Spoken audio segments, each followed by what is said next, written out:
नमस्कार साथियों, स्वागत है आप सभी का फिर से बिंदास स्टडी यूट्यूब चैनल पर। और मैं सौरभ आप सभी का स्वागत करता हूं अपने एक और नए इंफॉर्मेटिव वीडियो में। साथियों, आप सभी लोगों को तो पता है कि आपका एग्जाम 8, 9 और 10 जून को आपका यूपी पुलिस कांस्टेबल का एग्जाम होने वाला है, जिसमें नेगेटिव मार्किंग बिल्कुल भी नहीं है। तो आप लोगों को यहाँ पर तुक्का लगाने की जो प्रोसेस है, यदि ये पता है तो आप लोग अपना स्कोर और बेहतर कर सकते हैं। देखिए, तुक्का लगाने का भी एक बिल्कुल परफेक्ट रीजन होता है कि आखिर हमें इस ऑप्शन को ही क्यों टिक करना है, उसके ऊपर एक वैलिड रीजन होना चाहिए।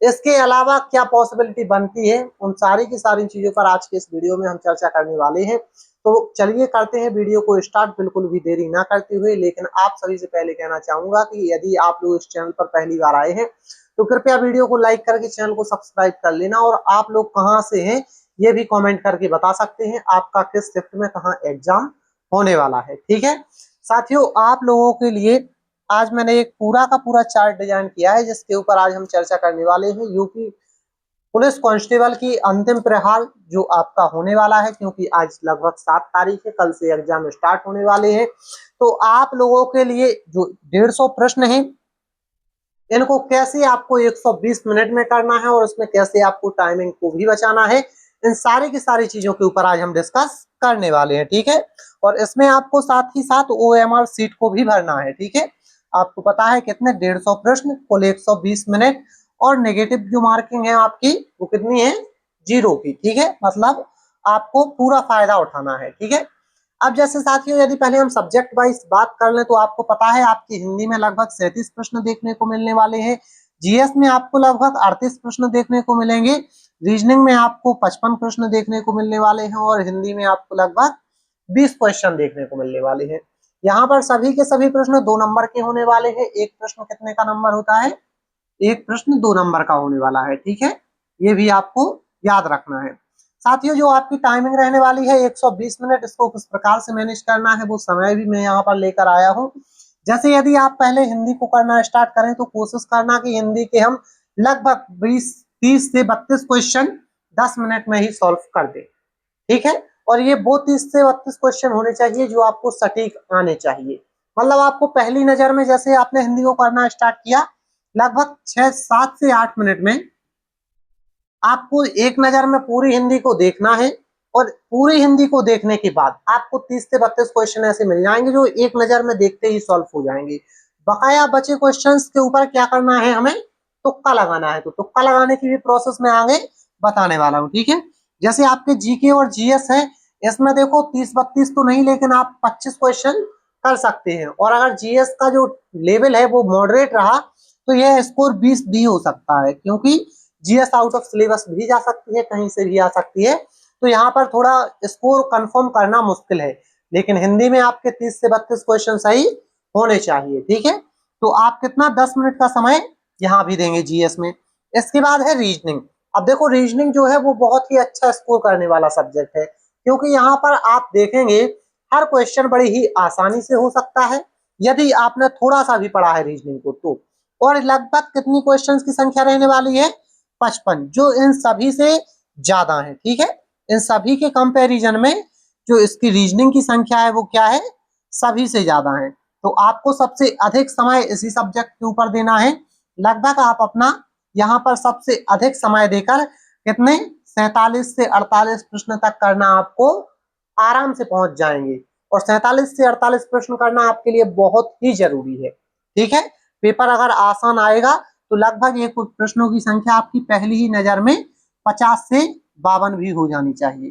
ठीक है, क्या 50 से 52 भी हो जानी चाहिए। लेकिन अभी पेपर अगर मॉडरेट भी आया तो ये संख्या 47 से कम नहीं होनी चाहिए। ठीक है, इसके बाद यदि हम गणित को देखें, मैथ को, तो जो भी आपका बचा हुआ समय है वो इसमें देना।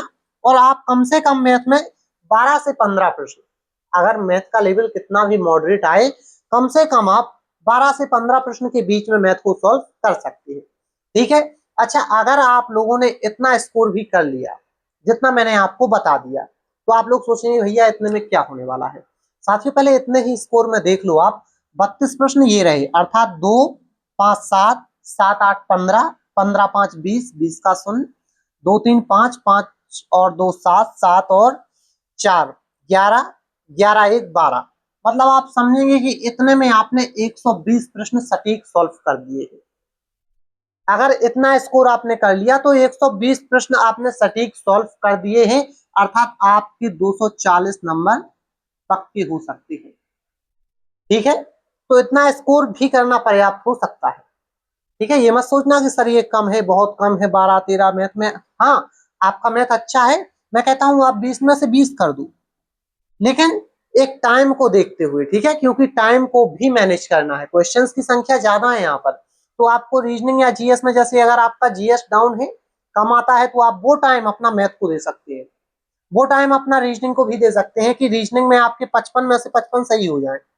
ठीक है, अब जैसे आप लोग यहाँ पर 117 18 120 प्लस जा रहे हैं, तो आपका स्कोर तो अच्छा हो ही रहा है। ठीक है, अब इसके बाद में हम यदि देखें कि सॉल्व करने की सही रणनीति क्या है, तो मैंने आपको काफी बार बता दिया है कि सबसे पहले चरण में आपको क्या करना है, हिंदी करनी है, क्योंकि ये सबसे तेज गति से होने वाला सब्जेक्ट है। आपको हिंदी एक नजर में पढ़ेंगे आप क्वेश्चन को, और आपको आंसर पता चल जाएगा। दूसरा जो चरण रहने वाला है आपका, वो आपका किसका रहने वाला है, जीएस का। ठीक है, इसको ये पेपर में नहीं आएगा कि ये हिंदी है जीएस है, अलग अलग भी आ सकता है कि हिंदी यहाँ से स्टार्ट होती है 1 नंबर से और 55 तक जाएगी, या 38 तक जाएगी। रीजनिंग 1 से फिर स्टार्ट होती है 38 नंबर से। हो सकता है क्वेश्चन मिक्स भी आ जाए, तो मिक्स देखकर भी नहीं डरना है, अगर मिक्स आया है तो सभी के लिए आया है। फिर आपको पेपर को आराम से सॉल्व करना है, आहिस्ता आहिस्ता। ठीक है, बस ये देखते रहना कि यदि मैथ का क्वेश्चन है तो थोड़ा टाइम कम लेना है। ठीक है, रीजनिंग के क्वेश्चन पर टाइम ज्यादा लेना है, क्योंकि वो सॉल्व हो सकते हैं, और रीजनिंग एक स्कोरिंग सब्जेक्ट है। ठीक है, जीएस में आप देखेंगे, जीएस एक लॉजिकल वे में तुक्का लगाएं, अगर जीएस में तुक्का लगा रहे हैं तो। अब देखो, जो आता है वो तो जीएस में आप तुरंत कर दोगे, लेकिन जो नहीं आता है उसमें लॉजिक बेस का तुक्का लगता है। ठीक है, वो भी मैं आपको बताऊंगा। रीजनिंग बिल्कुल भाई साहब आपको पता ही है, इसमें अंत तक पूरा करना है। ठीक है, चेतावनी ये है कि पेपर के पीछे से हल करना शुरू करें, क्योंकि ज्यादातर देखा गया है कि पेपर के पीछे रीजनिंग के आसान प्रश्न पाए जाते हैं और आगे टफ रख देते हैं ताकि बच्चे फंसे रहे। ठीक है, मैथ में कोशिश करना जो वन लाइनर क्वेश्चन है, ठीक है, जो एक लाइन में खत्म हो जाते हैं, उनको सॉल्व करने का। ठीक है, क्योंकि जो लंबे लेंदी कैलकुलेशन वाले क्वेश्चन है उन पर आपको टाइम लगेगा, और मैथ में आपको हमारे ख्याल से 4 से 5 क्वेश्चन छोड़ने ही पड़ेंगे। ठीक है, आप सॉल्व नहीं कर सकते हैं तो इन 4 से 5 क्वेश्चंस में आपको तुक्का ही लगाना पड़ेगा। ठीक है, इसके बाद में आपको ये भी पता होना चाहिए कि लगभग आप मैथ, जिन हिंदी और जीएस में आपको अपने टोटल समय का 20 मिनट देना है। अन्य सभी जो अन्य आपका टाइम बच रहा है उसमें मैथ रीजनिंग को करना है और गोला भी भरना है। एक बात और याद रखना, ओएमआर सीट पर गोले को प्रश्न सॉल्व करने के साथ ही भरना है, क्योंकि अधिकांशतः ऐसा देखा गया है कि बच्चे जैसे ही अपनी तैयारी कर लेते हैं, पहले वो पेपर को सॉल्व करते हैं, फिर बाद में सोचते हैं कि मैं गोले एक साथ भरूंगा। लेकिन वो एक साथ गोले भरने का टाइम अगर लास्ट में 1 मिनट भी कम पड़ जाता है, क्योंकि 1 मिनट में आप लगभग 30 से 40 गोले आराम से भर सकते हैं, तो आप लगभग 5 मिनट का टाइम अपने पास सोच कर रखते हैं। लेकिन यदि टाइम आपको पता ना चला, किसी कारण बस आपने सुन नहीं पाया या ये क्वेश्चन में थोड़ा अधिक टाइम लगा दिया, तो लास्ट में आप वो गोले नहीं भर पाएंगे। 1 मिनट की भी कीमत, वहां पर 1 सेकंड की भी कीमत होती है। ठीक है, तो आप कोशिश ये करना कि जैसे ही आपने प्रश्न सॉल्व किया, तैसे ही आप उस प्रश्न का जवाब दे दो। पता चले कि आप लास्ट में उस प्रश्न को सॉल्व तो किया, लेकिन एग्जामिनर के पास में आपका वो जवाब गया ही नहीं, तो वहां पर बहुत सारी दिक्कतें आ जाएंगी। ठीक है, तो इस चीज का विशेष रूप से ध्यान देना है। अब देखो यहाँ पर क्या होता है कि जो सबसे बड़ा, जैसे जीएस में यदि हम तुक्का लगाने का वो देखें कि एलिमिनेशन का और विकल्प का क्या ऑप्शन है, कहाँ पर कितनी संभावना रहती है किस विकल्प को टिक करने में, तो जी के जीएस में यदि देखिए कोई ऐसा विकल्प है जो लंबा है, अधिक है, व्याख्यात्मक है, तो उसके सही होने की संभावना सर्वाधिक होती है। ठीक है, ऐसे 90% केसों में देखा गया है, तो आप ऐसे जीएस में ऐसे प्रश्नों के ऊपर तुक्का लगा सकती हैं। अच्छा, यदि हम आगे देखें, यहाँ पर ये सभी में नियम है, यदि कुछ समय ना आए, ठीक है, यदि कुछ समझ में ना आए और विकल्प इनमें से सभी हो, विकल्प हो कि इनमें से सभी हो, ठीक है, तो उसी विकल्प को चुनना है। ठीक है, इनमें से सभी, इसकी पॉसिबिलिटी ज्यादा रहती है। और यदि एलिमिनेशन देखा जाए या विकल्प ई देखा जाए, जैसे काफी बार अब 5 विकल्प भी देखने को मिले हैं, तो यहाँ पर आपको ये देखना है कि जो गणित में आउट ऑफ रेंज वाले विकल्प आते हैं उनके लिए चेतावनी ये है कि उनको भी देखना है। और जो आपका विकल्प ई है जो रहता है कि इनमें से कोई नहीं दिया जाए, तो इस विकल्प से आपको बहुत दूर दूर तक बचना है, ठीक है। क्योंकि ये इनमें से कोई नहीं काफी केसेस में होता है, लेकिन वो केसेस बहुत कम होते हैं जहां पर इस प्रकार की पॉसिबिलिटी रहे कि इनमें से कोई नहीं, ठीक है। अब इसके बाद में यदि इसका प्रोसेस देखा जाए, आप देखो क्या है कि हर विकल्प का एग्जाम में अपना अपना वेटेज होता है, ठीक है। जैसे आप किसी भी एग्जाम को दोगे तो उसमें 4 विकल्प रहते हैं, तो चारों विकल्प का अपना 25-25% का वेटेज रहता है, ठीक है। एग्जामिनर का यही माइंड सेट रहता है कि लगभग 25-25% हर विकल्प सही होना चाहिए, ठीक है। मतलब ए विकल्प का भी 25% वेटेज रहेगा, बी का भी वेटेज 25% रहेगा, सी का भी रहेगा और डी का भी। तो पहला स्टेप आपका ये है, ठीक है। 25% ये जो फ्रीक्वेंसी नाम का नियम है, इसके अनुसार कि मान लीजिए आपने 150 प्रश्न सॉल्व किए हैं, जिसमें से 100 के आंसर आपने सटीक कर दिए, ठीक है। इतना आपने कर लिया। स्टेप 2, आपने अपनी ओएमआर सीट का पैटर्न देखिए। आपको पहले अपनी ओएमआर सीट को भरना भी है, ठीक है, फिर उसका पैटर्न देखना है। आपने जो विकल्प सबसे कम पाया, जैसे जो विकल्प आपने सबसे कम बार सही हुआ है, उदाहरण के लिए मान लीजिए सी ऐसा विकल्प है जो बहुत कम बार सही मिला है आपको, तो सी को ही आपको 50 जो अज्ञात प्रश्न है उसमें सबसे कम आपको सी ही, जो सबसे कम पाया गया था सी, उसी को टिक करना है, क्योंकि फिर उसकी पॉसिबिलिटी ज्यादा बन जाती है सही होने की, क्योंकि हर प्रश्न का प्रश्न पत्र में 25% वेटेज होता है, ठीक है।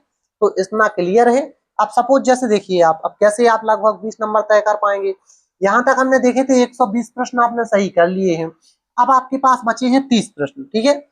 अब 30 प्रश्न अगर आप इसी स्ट्रेटजी से फॉलो करते हो, 30 प्रश्न आप इसी स्ट्रेटजी से फॉलो करते हो, और 30 प्रश्न का लगभग 1/4%, 25% फ्रिक्वेंसी के अनुसार 25% सही होने की क्या है उम्मीद जताई जाती है। तो आप ये समझिए लगभग आपके 7 से 10 प्रश्न सही होने की संभावना यहाँ पर बनती है, और 7 से 10 प्रश्न मतलब आपके लगभग डायरेक्ट 20 नंबर बढ़ रहे हैं। कितने नंबर बढ़ रहे हैं? 20 नंबर बढ़ रहे हैं। जहां पर आप यहाँ पर 240 पर अटक रहे थे, अब आप लगभग 260 पर जाने वाले हैं। 120 नंबर, 120 क्वेश्चन पर 240 नंबर, और जैसे ही 10 प्रश्न और सही हुए तो ये आपका स्कोर कितना होने वाला है? 260। कितना?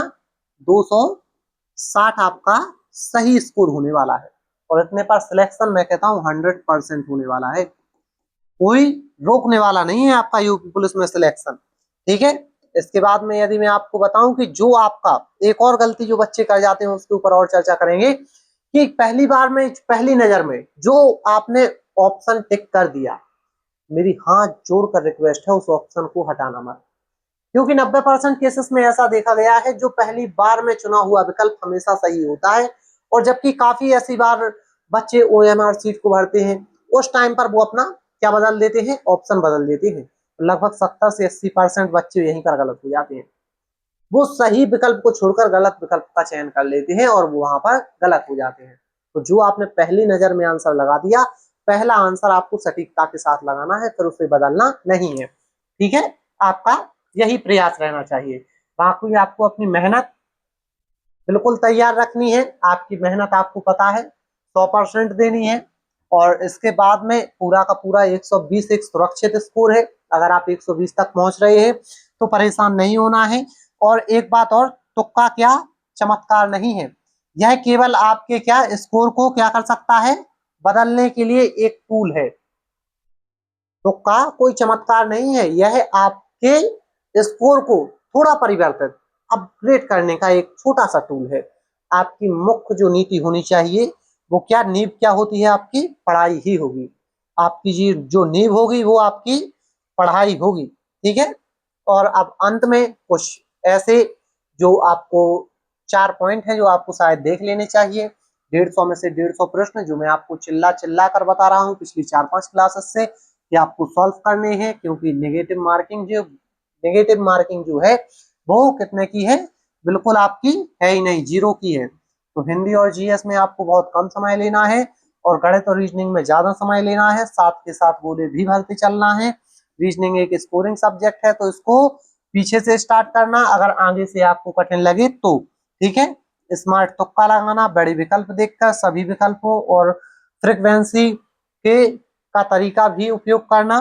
बाकी आप लोग शांत रहें, अपनी तैयारी को जबरदस्त रूप से बनाए रखें, डरना नहीं है, जो भी एग्जाम में होगा बहुत बेस्ट होगा।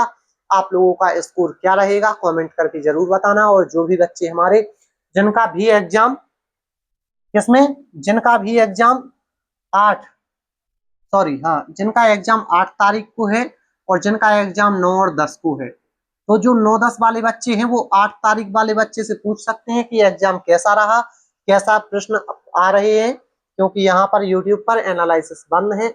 और इसके बाद में जो 8 तारीख वाला बच्चा है वो अपना स्कोर भी कमेंट कर देना आप लोग देखने के बाद वीडियो को। बाकी यही सब चीजें थी, आगे आपसे मिलते रहेंगे। यूट्यूब पर एनालिसिस बंद है तो एनालिसिस तो नहीं होगा। बाकी आप लोगों को डरने की कोई बात नहीं है, आपको डरना नहीं है, बस आपको अपना स्कोर बढ़िया करना है, अपने माँ बाप को अपने आंखों के सामने रखकर पेपर को सॉल्व करने बैठ जाना। ठीक है, मिलेंगे फिर से एक और नई नेक्स्ट वीडियो में, तब तक के लिए जय हिंद जय भारत।